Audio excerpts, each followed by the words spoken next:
Assalamualaikum warahmatullahi wabarakatuh. Kembali lagi dengan saya Yunisa Rahmi pada tugas agenda 2 dengan topik isu kontemporer. Pada kesempatan ini saya akan menjelaskan 3 poin lagi. Yang pertama yaitu isu-isu kontemporer strategis di negara Republik Indonesia. Yang kedua yaitu bagaimana kita sebagai ASN menghadapi isu dan perubahan lingkungan yang strategis. Yang ketiga yaitu bagaimana cara kita menepis isu di lingkungan kerja kita dengan menggunakan teknik USG. Baiklah, saya akan menjelaskan poin yang pertama yaitu isu-isu kontemporer yang terjadi di negara kita. Yang pertama yaitu ada korupsi. Korupsi merupakan penggelapan dana, penerimaan uang sogok yang dapat merugikan negara dan rakyat. Yang kedua yaitu narkoba. Narkoba merupakan penggunaan obat-obatan yang terlarang yang tidak sesuai dengan dosisnya atau yang dianjurkan oleh dokter, sehingga dapat menyebabkan kecanduan bagi pemakainya. Narkoba ini melumpuhkan energi positif bangsa dan mengancam kesehatan anak-anak bangsa kita ke depannya. Yang ketiga yaitu teroris dan radikalisme. Teroris merupakan kejahatan yang luar biasa yang memakan banyak korban jiwa manusia dan mengganggu kestabilitasan keamanan dan menghancurkan perekonomian dan pembangunan negara Indonesia. Dan sedangkan radikalisme adalah sekelompok paham sekelompok yang menginginkan perubahan atau pembaharuan sistem sosial dan politik yang secara drastis. Perbedaan antara teroris dan radikalisme ini adalah teroris merupakan aksi, sedangkan radikalisme ini adalah paham yang membelatar belakangi aksi teroris tersebut. Yang keempat yaitu proxy war. Proxy war adalah peristiwa saling adu kekuatan antara pihak yang saling bermusuhan dengan menggunakan pihak ketiga, dan pihak ketiga ini disebut dengan boneka. Pihak yang saling bermusuhan ini menjadikan pihak ketiga ini sebagai boneka antar peperangan mereka. Yang selanjutnya itu money laundry. Money laundry adalah atau pencucian uang adalah pemutihan uang dari hasil kejahatan yang diperolehnya, sehingga tidak dapat terdeteksi lagi bahwa uang tersebut hasil dari kejahatan atau penggelapan dana. Selanjutnya yaitu kejahatan komunikasi massa. Dalam kejahatan komunikasi massa ini ada 3. Yang pertama yaitu cybercrime atau kejahatan di dalam media massa. Di sini menggunakan internet dan komputer dalam menggunakan kejahatan, atau kejahatannya dilakukan dalam media dunia maya. Yang kedua yaitu hate speech atau ujar kebencian yang memprovokasi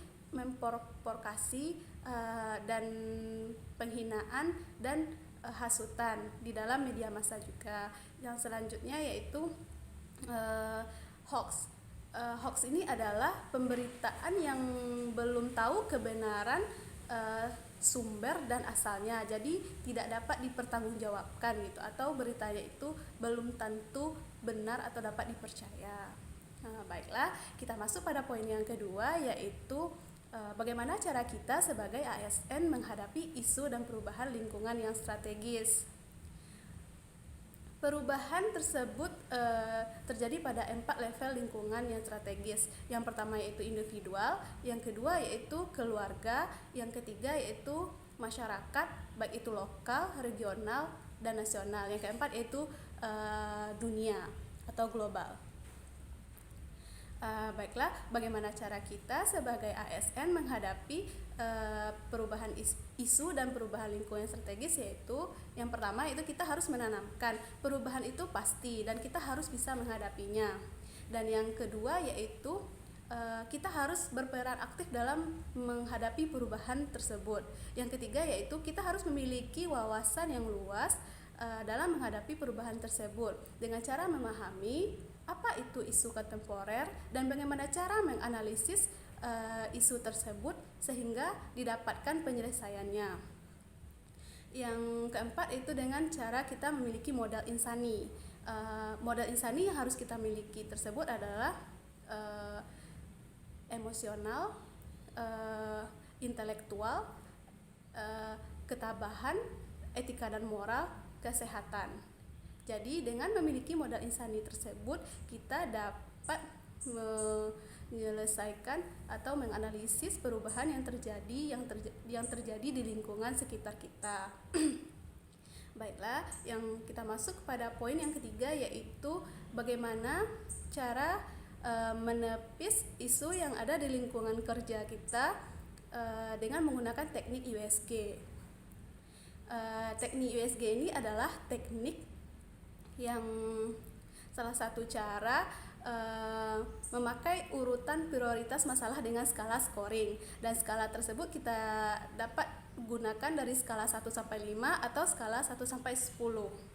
Jadi USG ini itu urgensi, itu seberapa mendesak masalah tersebut, seberapa harus ditindaklanjuti atau dianalisis, dan seriousness yaitu seberapa serius masalah tersebut dan dikaitkan dengan dampak yang akan ditimbulkannya.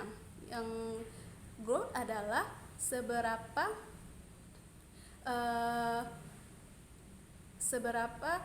masalah ini akan ditangani sesegera mungkin gitu. Dan di lingkungan tempat kerja saya, kebetulan saya seorang penyuluh pertanian, jadi isu yang terjadi yaitu terjadi pada petani atau kelompok petani. Jadi isu-isu yang terjadi adalah seperti pemakaian pupuk kimia yang secara berlebihan yang dapat merusak unsur hara tanah. Yang kedua yaitu masih rendahnya SDM petani ini dalam bertani. Yang ketiga yaitu pemanfaatan lahan yang belum optimal. Yang keempat yaitu penggunaan teknologi yang masih sederhana, dan kelima yaitu alih fungsi lahan.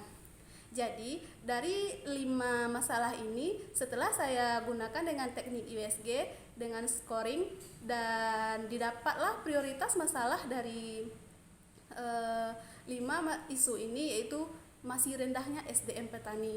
Jadi setelah dilakukan teknik USG, didapatlah masalah yang jadi prioritas, yaitu masih rendahnya SDM petani. Hanya itu yang dapat saya sampaikan pada tugas agenda 2 ini. Terima kasih. Assalamualaikum warahmatullahi wabarakatuh.